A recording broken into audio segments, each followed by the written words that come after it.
Si tu aimes l'histoire, tu dois écouter. Il était une fois au XVe siècle un navigateur audacieux du nom de Christophe Colomb. Christophe avait un rêve ambitieux, trouver un nouveau chemin vers les Indes, riche en épices et en trésors. Pendant des années, Christophe parcourut les cours d'eau et les routes marchandes de l'Europe, rassemblant des informations sur les océans du monde.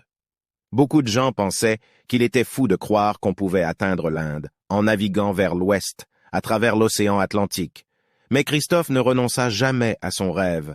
En 1492, il embarqua à bord de 3 petits navires, le Santa Maria, le Pinta et la Niña, pour son grand voyage.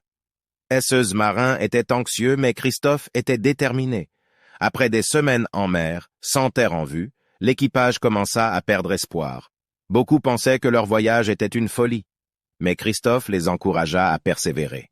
Puis, un jour, un marin vit des oiseaux et une brindille flottante dans l'eau. C'était le signe qu'ils étaient proches de la terre. Enfin, le 12 octobre 1492, ils virent des plages de sable fin et des palmiers se dessiner à l'horizon.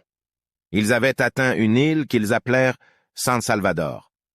Christophe Colomb et son équipage découvrirent un tout nouveau monde, l'Amérique.